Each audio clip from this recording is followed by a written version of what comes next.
Olá, alunos do quinto ano da Escola Coutinho Condino. Aqui é a professora Carla e eu vim aqui hoje para contar uma história de assombração para vocês. Estão preparados? Essa história, ela está lá no livro Ler e Escrever do Aluno.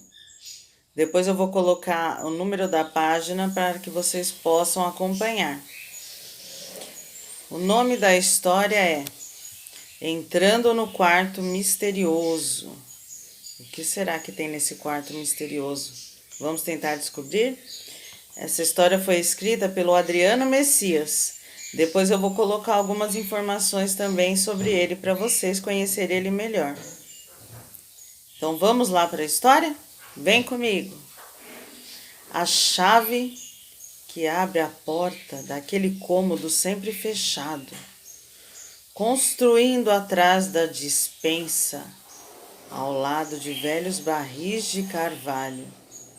É pesada e feita numa mistura de cobre com alguma outra coisa. Tem aquele tom esverdeado que a gente chama na roça de zinabre, que é quando está desgastado, quando já está querendo ser corroído. Conta-se que antes de o sítio de meus avós existir, havia um casebre erguido sobre o lamaçal. Quando meu avô construiu a casa no local em que se erguia a tapera, havia um pequeno cômodo que resistiu ao tempo. Estaria vazio, não fosse a ruína de um antigo tear para fiar algodão.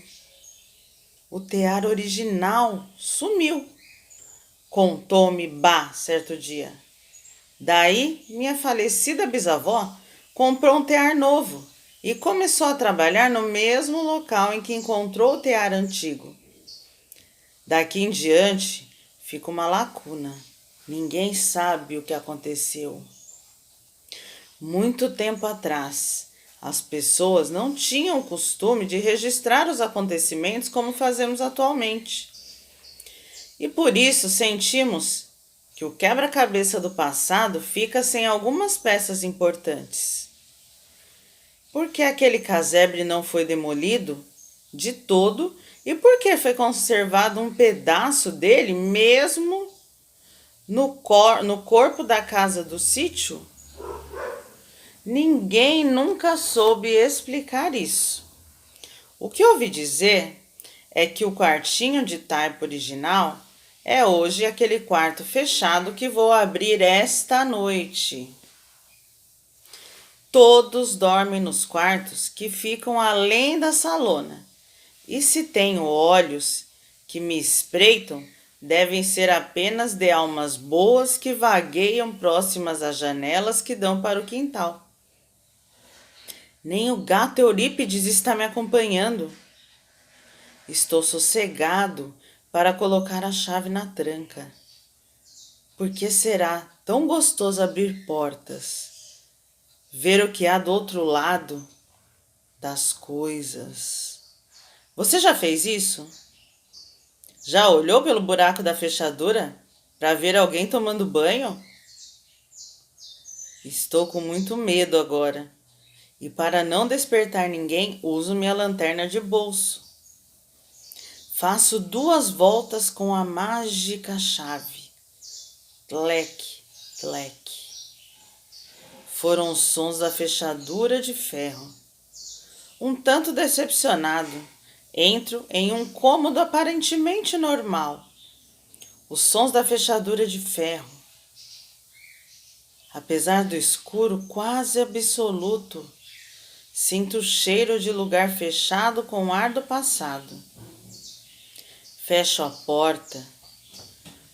Procuro um acendedor. Encontro um daqueles bem antigos, pendurados por um fio preto que desce do teto. E a gente aperta o interruptor. Com um clique tenho luz elétrica. Que bom! Vou começar a investigar. Vejo uma sala ampla. Não imaginava que fosse tão grande assim. Do lado de fora parecia minúscula. Sobre mim há muitas teias de aranha. Ao lado, mais teias descendo do teto ao chão, formando um chale grotesco. As aranhas, contudo, parecem estar dormindo. Não há minha só para eu elogiar o trabalho de fiação. Do que eu tenho medo agora? E você, do que tem medo agora? Tenho medo da velha de um olho só, que minha tia Clara me falou. De morcegos não tenho medo, não. Há um bem em cima de mim, que deve ser parente do morcego Eugênio, da casa das minhas 3 tias tricotadeiras. No forro de palhinha trançada, há um buraco que deve servir de entrada para que muitos bichos da noite se abriguem. No centro do cômodo, vejo um tear enorme, lindo, se bem que empoeirado, mas com os fios ainda esticados. Em meu costumeiro caderno de anotações, o caderno de segredos misteriosos que sempre trago comigo por toda parte, fiz pesquisa sobre tear e roca para a aula sobre história de Minas Gerais. Vou aproveitar a luz que acendi para ler algumas partes para você. O tear era uma peça muito importante para os habitantes do sul de Minas. E ainda é em cidades que vivem basicamente de artesanatos à base de fiação. A roca é um instrumento menor para tecer. Tem um pedal e um fuso. Lembra dessa palavra fuso de alguma história conhecida? Que é aquilo que espetou a Bela Adormecida. Antes de ela adormecer, é claro, no conto de fadas. Quando comecei a ler, percebi que eu era analfabeto de tear. Vou explicar. Descobri, brincando de palavras cruzadas, que podemos ser analfabetos de muitas coisas, não só de letras, números e interpretações de textos. Quem não sabe pintar é meio analfabeto de pintura. Quem não tem educação é analfabeto de boas maneiras. Assim, quem não sabe o que é um tear e nada entende de fiação, realmente é um analfabeto do ramo.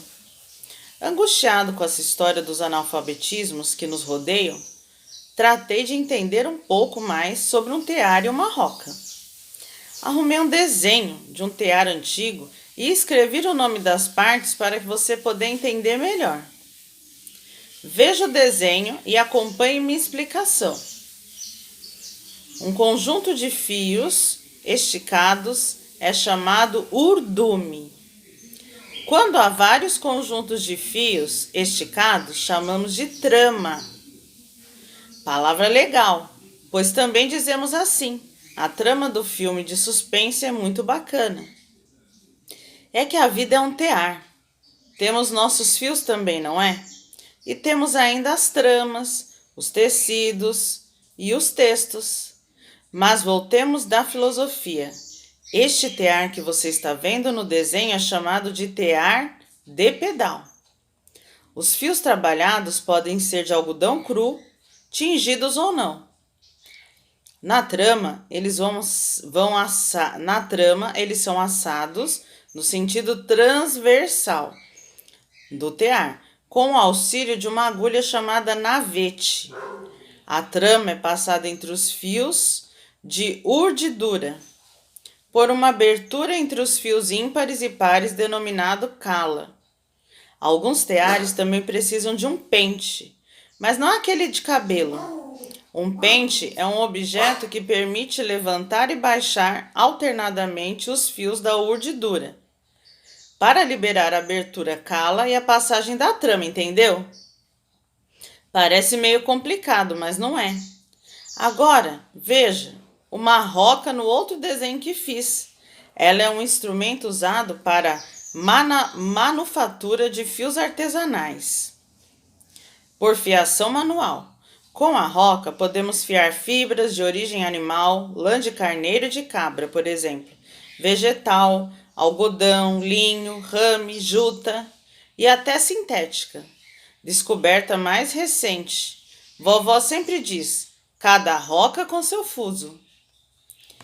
É um velho ditado, ou seja, cada um na sua. Tudo isso faz parte da pesquisa que fiz. Você percebeu esse piscar? Acho que a lâmpada vai queimar, pois está piscando sem parar. Deixe-me investigar melhor. Ao lado do tear está a roca, mas quebrada, que pena. Além de muitos sacos com fios de lã ainda não fiadas. Gostaria de entender melhor como a roca funciona. Que surpresa! Tem um visitante! Uma voz esgarniçada e com tom maligno deu-me um susto. Vindo de trás. Olho e me espanto. É a velha de um olho só. Deve ser ela. Tia Clara estava certa. Minha alma líquida se congela de medo.